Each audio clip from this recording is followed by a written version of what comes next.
I'm Trish Condo from LaPage in Caledon, and I'm here to talk about your stats and a cocktail. Now, I'm going to start off with the cocktail. We are going to be making a summer drink. The reason being is that, yes, I know the kids are back at school this week. However, it is still summer. We officially do not go into fall until September 22nd, so let's take advantage of still enjoying those nice summer drinks. So I'm going to do a Tequila Sunrise. Very easy and also easy to modify to your own tastes.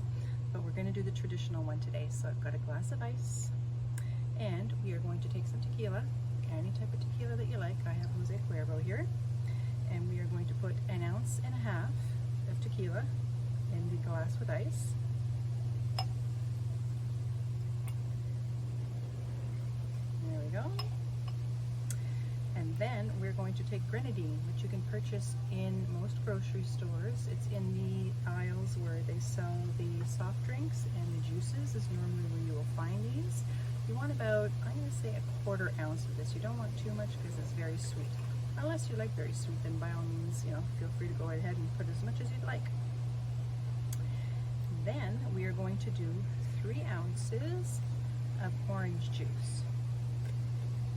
So that makes the drink about 1 part alcohol to 2 parts juice, right? And then, of course, the 1/4 ounce of grenadine. Now, the reason why I put the grenadine at the bottom is because it's a syrup and it's heavy, so it's going to go to the bottom. And then, adding your orange juice tends to float on top. Now, this just gives it a nice presentation because it layers it. So normally you don't mix it if you're bringing it to someone to present to them. If it's for yourself, hey, go right ahead. You can mix it.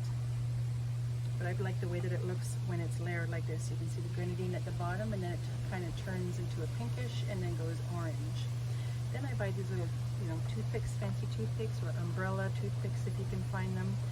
Dollar stores or a lot of the grocery stores sell some of these things, so you can find those. So I'm going to put some cherries on there. The maraschino cherries on the stick, because that's always nice. And you can actually use this as your mixer. Like I said, in this case, because I'm making it for me, I'm going to stir it up. There we go. Now, cheers. So refreshing. I love it. Now, you could modify that if you don't want to put 1.25 ounces or 1.5 ounces of tequila. You could put 1 ounce of tequila and maybe add some Malibu rum in there for the other 1/2 ounce, just to give it a more tropical flavor. You could also switch out your juices. You could choose, there's a lot of orange blended mixes that you can buy that have banana or pineapple in them.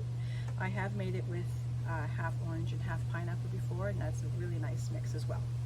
So now that you know how to make a Tequila Sunrise, let's get into the August statistics. So in Caledon, in August this year, we had 104 houses sell. The average sale price was just over 1.462 million. What was interesting is that usually August is the quietest month of the year, which it was based on the number of homes that sold, but the average sale price went up. And this is probably due to the lack of inventory that we had this August. We had a higher percentage, $31,000 more from the July average sale price.